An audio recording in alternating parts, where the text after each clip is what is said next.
غریبی میں انسان اپنے رشتہ داروں میں بھی اجنبی ہو جاتا ہے۔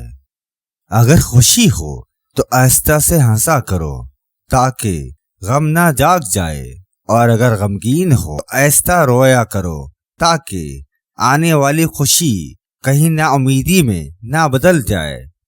پھول بن جاؤ جسے مل بھی دیں تب بھی اپنا رنگ اور خوشبو چھوڑ جاتا ہے۔ دھول نہ بنو، خود بھی آنکھیں ملو گے اور دوسرے بھی پریشان ہوں گے۔ تنقید بارش کی طرح ہوتی ہے، یہ اتنی نرم ہونی چاہیے کہ انسان کی جڑوں کو تباہ کیے بغیر اس کی نشو و نما کر سکے۔ ہر کوئی لمبی زندگی چاہتا ہے، لیکن کوئی بھی اپنے آپ کو بوڑھا نہیں کہنا چاہتا۔ جب بھی جنازے کے ہمراہ جاؤ تو میت غم سے اپنا غم کرو اور اپنا خیال کرو کہ وہ ملک الموت کا منہ دیکھ چکا ہے اور مجھے ابھی اسے دیکھنا ہے۔ ڈھیلا اگر راستے میں پڑا ہو تو کوئی بھی اس کو دیکھتا تک نہیں، اور سونے کا ریزہ بھی گر جائے چراغ لے کر ڈھونڈتے ہیں۔ بندے کی عادتیں اچھی ہونی چاہیے، مال و مرتبہ کچھ نہیں، کبھی آیا کبھی گیا۔ ہم جو بھی کرتے ہیں وہ کبھی غلط نہیں لگتا، ہمیں غلط صرف وہی لگتا ہے جو دوسرے کرتے ہیں۔ آدمی روشنی سے زیادہ اندھیرے سے محبت کرتا ہے کیونکہ اس کے اعمال کالے سیاہ ہوتے ہیں۔ یاد رکھیے، زندگی میں کبھی کسی کو قصوروار نہ ٹھہرائیں، کیونکہ اچھے لوگ خوشیاں لاتے ہیں اور برے لوگ تجربہ۔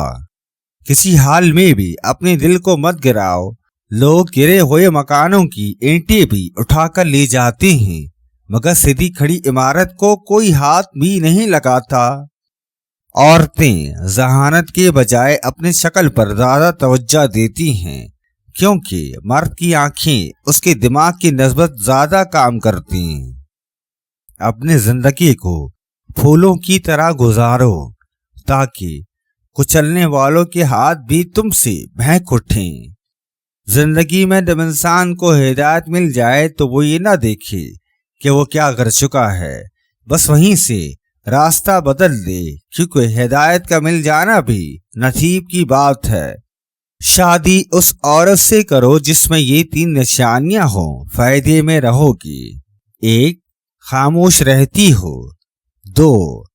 غیر محرم میں اٹھنا بیٹھنا ناجائز سمجھتی ہو۔ 3. سادہ لباس اور نگاہ نیچی رکھتی ہو۔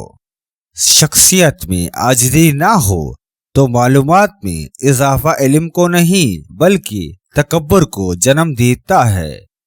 اعلیٰ زندگی کی 4 نشانیاں ہیں: نیک گفتار، نیک کردار، نیک نیت اور نیک صحبت۔ پوچھا گیا کہ میرا اللہ اس وقت کیوں نہیں سنتا جب میں مانگتا ہوں؟